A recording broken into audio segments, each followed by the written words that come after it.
नमस्कार. आज आपण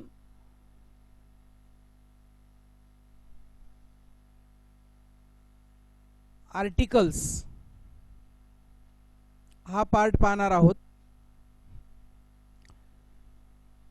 ग्रामर सिरीज मधील 3 पार्ट्स आपण पाहिलेत. आता आपण याच्यानंतर आर्टिकल्स हा भाग पाहूया. आपल्याला सगळ्यांना माहिती आहे की जर समजा आपल्याला याच्या ग्रामरचे पुढचे सिरीज पुढचे व्हिडिओज पटापट हवे असतील तर त्यासाठी आपण चॅनल सबस्क्राइब करा. सबस्क्राइब करायची सोपी पद्धत या ठिकाणी मी दाखवलेली आहे. त्यानंतर आपल्याला या पुढील व्हिडिओज मिळत जातील, त्याचं नोटिफिकेशन मिळत जाईल. आता काही कमेंट्स मला आल्या होत्या की sir we are not the students of Marathi medium. ठीक आहे, परंतु खूप सारी मुलं ही मराठी माध्यमाची आहेत आणि ग्रामीण भागातली आहेत आणि म्हणून त्यांना या गोष्टी कळाव्यात म्हणून त्यांनी मला कमेंट केल्या होत्या आणि म्हणून आपण ग्रामर सिरीज मराठीतून सुरू केलेली आहे. आज आपण पाहूया आर्टिकल्स. यांना आपण मराठीत उपपदे असं म्हणतो. There are 3 articles in English. आपल्या सगळ्यांना माहिती आहे, आपण शिकलेला पण असाल, 3 आर्टिकल्स असतात इंग्लिश मध्ये, अ एन दी किंवा द म्हणतो आपण याला सरळ सरळ भाषेमध्ये. स्टँडर्ड प्रोनाउन्सिएशन वगैरे किंवा ब्रिटिश प्रोनाउन्सिएशन दी या पद्धतीने. पण असं जर ऐकलं तर आपल्याला कसं कसं नवीनच वाटतं, ते लक्षात राहू द्या फक्त. पण आपल्यासाठी द. आता हे 3 आर्टिकल जे काही आहेत ते 2 पार्ट्स मध्ये डिवाइड केलेले आहेत. कोणते कोणते? त्याच्यात आहेत डेफिनेट आर्टिकल, निश्चित उपपदे, आणि दुसरा आहे डेफिनेट आर्टिकल कोणतं आहे? द. आणि दुसरं इंडेफिनेट आर्टिकल, अनिश्चित उपपदे, ते आहेत अ एन एन. ही 2 जी आहेत खालची ती इंडेफिनेट आर्टिकल आहेत. आता आपण एक एक पाहूया. याच्यामध्ये इंडेफिनेट आर्टिकल ज्याला अनिश्चित उपपदे असं म्हटलं जातं. पहिलं a. Before a word beginning with a consonant sound a is used. केव्हा वापरायचा अ? ज्या वेळेस एकवचनी सामान्य नामापूर्वी ज्या नामाची सुरुवात व्यंजनाने होते किंवा व्यंजनवाचक स्वराने जर झाली तर त्यापूर्वी अ वापरतात. आता व्यंजन म्हणजे कॉन्सोनंट, वॉवेल्स म्हणजे स्वर, हे आपल्याला माहिती आहे. याच्यामध्ये बघा एक्झाम्पल, बॉय. बॉयचा बी हे कॉन्सोनंट आहे. कॅटचा सी कॉन्सोनंट आहे. मॅनचा एम कॉन्सोनंट आहे. पॅरटचा पी कॉन्सोनंट आहे, म्हणजे व्यंजन आहेत. बॉय, कॅट, मॅन, पॅरट हे व्यंजन आहे, कॉन्सोनंट आहे.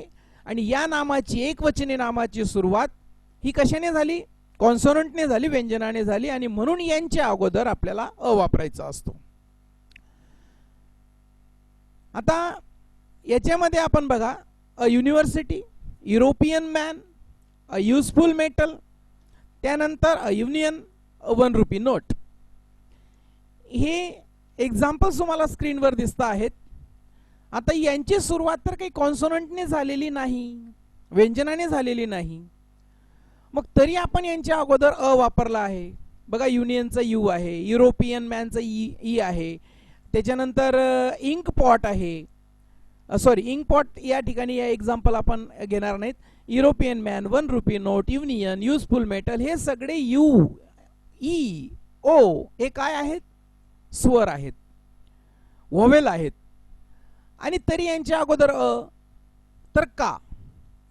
एक लक्षात ठेवायचं, though these words starts with vowel but their pronunciation is like consonant sound. Why? Or we can say Marathi य, सो अ इज युज्ड. हे जरी तुम्हाला यू, ई, ओ हे जरी स्वर दिसत असले, पण यांची सुरुवात ही कॉन्सोनंट सारख्या उच्चाराने होते आहे, कॉन्सोनंटने होते आहे. युनिव्हर्सिटी, ते यू, तो यू जरी दिसत असला पण त्याचा उच्चार युनिव्हर्सिटी आहे. युरोपियन मॅन, व, 1 रुपी नोट, ओ जरी दिसत असला तरी त्याचा उच्चार काय आहे, व, 1 रुपी नोट. आणि म्हणून जरी हे स्वर दिसत असले तरी मात्र त्यांचा उच्चार हा कॉन्सोनंट सारखा आहे, आणि म्हणून आपण या ठिकाणी अ आर्टिकल वापरलं पाहिजे.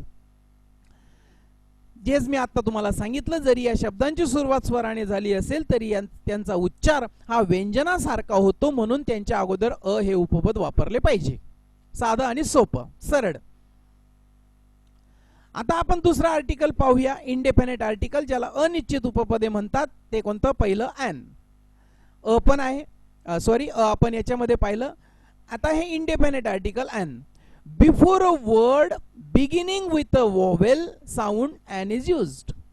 आता याच्यामध्ये ॲन हे उपपद एकवचनी सामान्य नामापूर्वी ज्या नामाची सुरुवात स्वराने झाली असेल त्यापूर्वी वापरतात. आता इथे एक गोष्ट लक्षात ठेवायची, ॲन केव्हा वापरायचा? ज्या एकवचनी नामाची सुरुवात स्वराने झाली असेल. स्वर कसं ओळखायचं? ए, ई, आय, ओ, यू. आता याचा पुढचा म्हणजे फक्त लक्षात ठेवण्यासाठी आपल्याला फक्त इथं आर्टिकल शिकायचं आहे, म्हणून हे लक्षात राहू द्या, A, E, I, O, U हे स्वर आहेत. पण जर इंग्लिशचा तुम्ही डीप अभ्यास केला तर त्याच्यामध्ये आपल्याला 44 साऊंड्स आहेत. त्याच्यानंतर त्याचे कॉन्सोनंट्स 24, 20 व्हॉवेल्स, व्हॉवेल्समध्ये परत डिप्थॉंग्स, प्युअर व्हॉवेल्स, 8 डिप्थॉंग्स, 12 प्युअर व्हॉवेल्स. हा भाग फक्त लक्षात राहू द्या. आर्टिकलसाठी तेवढं खोल विचार करण्याची आता गरज नाही, फक्त एवढं लक्षात राहू द्या, A, E, I, O, U हे स्वर आहेत आणि त्यांच्या अगोदर ॲन वापरतात. An ant, an umbrella, an orange, an ink pot, an eggs.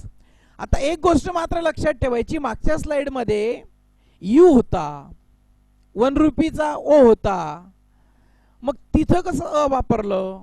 आणि या ठिकाणी आपल्याला दिसतोय बघा, हा ऑरेंजचा ओ आहे, अम्ब्रेलाचा यू आहे, मग हा पण यू आहे, हा पण ओ आहे. आणि मागच्या स्लाइडमध्ये मी तुम्हाला युनिव्हर्सिटीचा यू दाखवला, 1 रुपी नोटचा ओ दाखवला, तिथं का अ वापरला?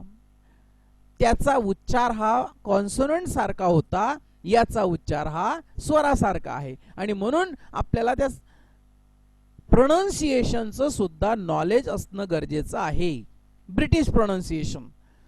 आणि म्हणून आता यांची सुरुवात ही वोवेलने झाली, म्हणून ए, आंटचा ए, अम्ब्रेलाचा यू, ऑरेंजचा ओ, इंकपॉटचा आय, एगचा ई, आणि म्हणून यांच्या अगोदर ॲन वापरला. हा दुसरा एक रूल लक्षात ठेवायचा, before a word beginning with silent H. आता सायलेंट एच म्हणजे काय? शांत एच मराठीत म्हणतो आपण त्याला. आता शांत एच म्हणजे पुन्हा काय की याच्यामध्ये त्याचा उच्चार होत नाही, अशा शब्दांच्या अगोदर ॲन वापरायचा असतो. ज्या नामाची सुरुवात अनुच्चारित एच ने झाली असेल त्यापूर्वी ॲन हे उपपद वापरावे.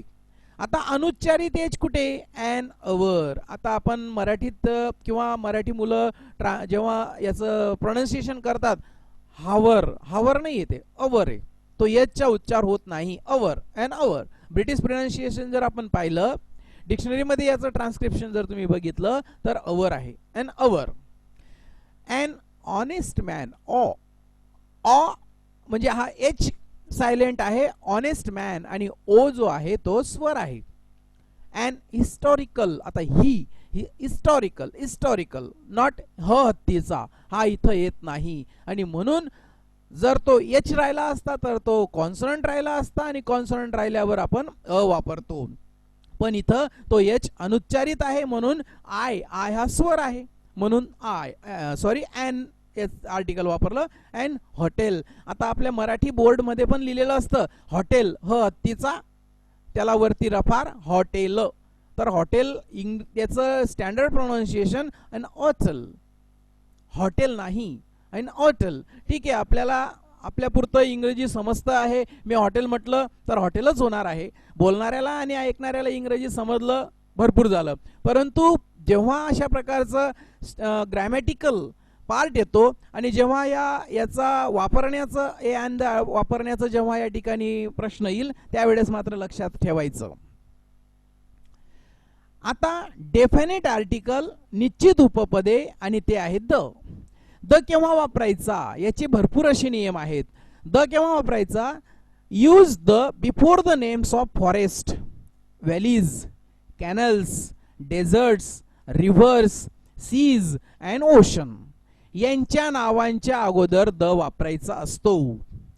जंगले, दर्या, कालवे, वाळवंटे, नद्या, समुद्र यांच्या नावापुढे द वापरतात. बघा एक्झाम्पल, द सुंदरबन जंगल आहे, द चिनाब व्हॅली दर्या, द आग्रा कॅनल कालवा आहे, व्हाईट डेझर्ट वाळवंट, द गंगेज नद्यांची नावं आहेत, द अंदमान आयलँड.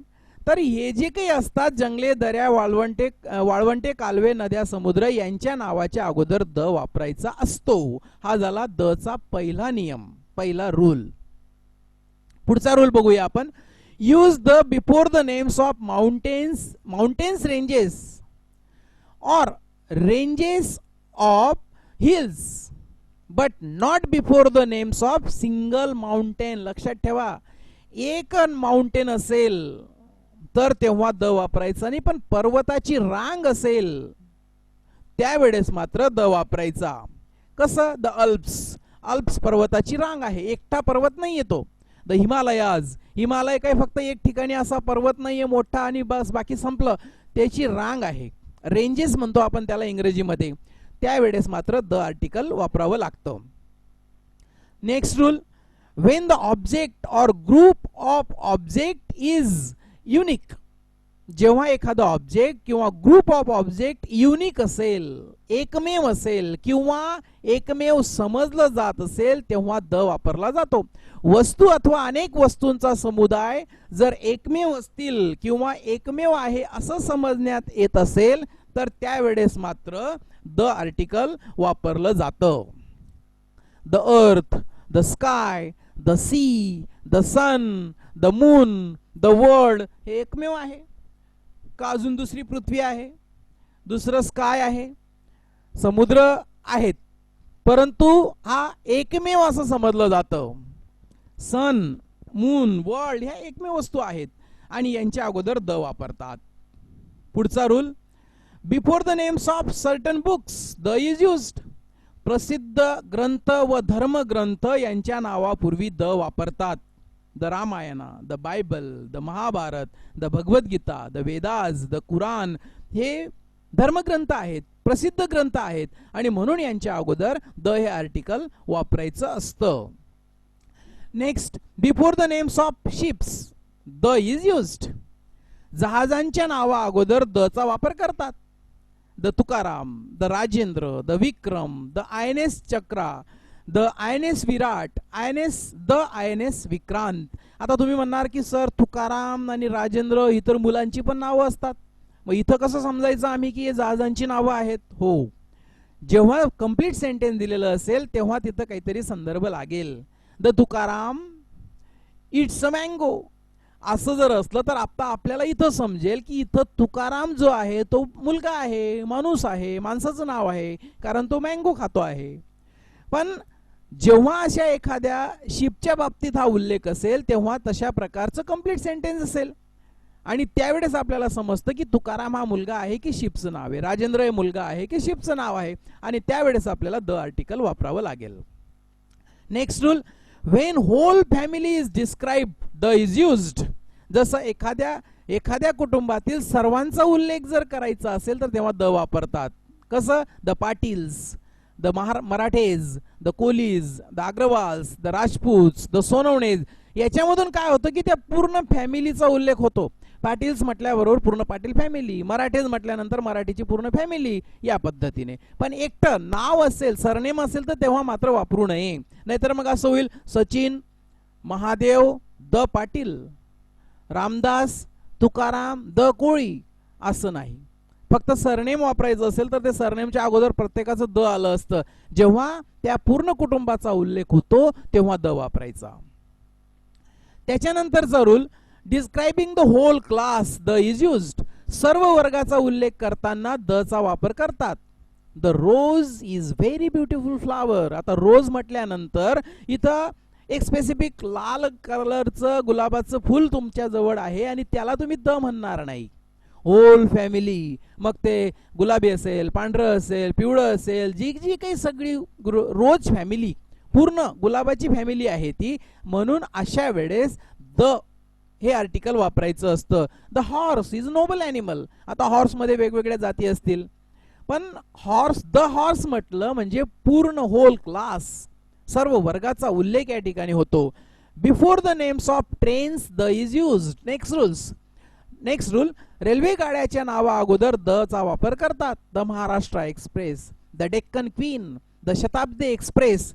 रेल्वे गाड्यांची नावांच्या अगोदर द हे आर्टिकल वापरायचं, अगदी सोपा रूल आहे. Next rule, before the superlative degree the is used. तम वाचक विशेषणापूर्वी द वापरतात. डिग्री आपण माहिती असेल किंवा पुढे शिकणार असाल, आपण व्हिडिओमध्ये पुढे शिकणारही आहोत. आता द म्हणजे काय, सुपरलेटिव्ह डिग्री म्हणजे काय? Degree, positive degree, comparative degree, superlative degree. त्याच्यातली सुपरलेटिव्ह डिग्री म्हणजे तम वाचक विशेषणापूर्वी द वापरतात. एक्झाम्पल्स मध्ये बघूया आपण. Ram is the best boy in the class. Best, good, better, best. Best हे सुपरलेटिव्ह डिग्री मध्ये वापरलं जातं आणि हा तम वाचक विशेषण आहे, सुपरलेटिव्ह डिग्रीचं विशेषण आहे आणि म्हणून द हे आर्टिकल या ठिकाणी त्याच्या अगोदर वापरलेलं आहे. Deepika is the most beautiful girl. Most beautiful, beautiful, more beautiful, most beautiful. Positive, comparative, superlative. Superlative मध्ये मोस्ट ब्युटिफुल वापरतात आणि त्याच्या अगोदर द आर्टिकल इथं वापरलेला आहे. Next rule, when we want to describe a person or thing twice then the is used. आधी उल्लेख केलेल्या व्यक्ती अथवा वस्तू याविषयी जर पुन्हा बोलायचं असेल तर नंतरच्या उल्लेखात द वापरतात. आता बघा example, there was a girl, the girl was honest. आता देअर वॉज अ गर्ल इथं आपण म्हटलो, इथं अ गर्ल आहे, दुसऱ्या वाक्यात द गर्ल आहे. असं कशामुळे?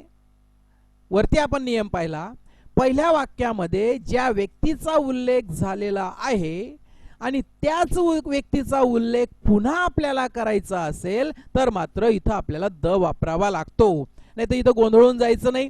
सुरुवातीला पहिल्या वाक्यात अ गर्ल आहे, दुसऱ्या वाक्यात द गर्ल आहे, तर तेच की पहिल्या वाक्यात ज्या मुलीविषयी बोललं जातंय त्याच मुलीविषयी दुसऱ्या वाक्यात बोललं जातंय, म्हणून द गर्ल.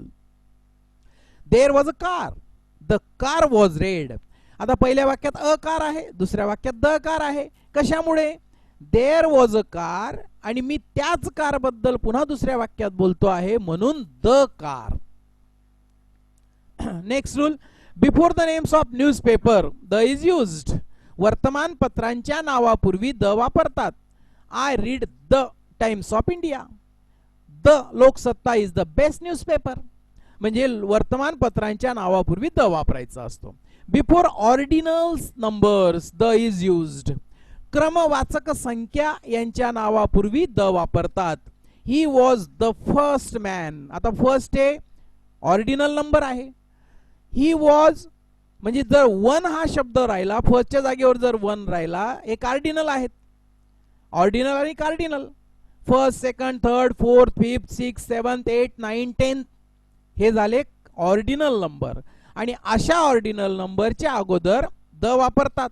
पण त्याच्याऐवजी 1, 2, 3, 4, 5 असं जर राहिलं तर तेव्हा मात्र द वापरायचा नाही.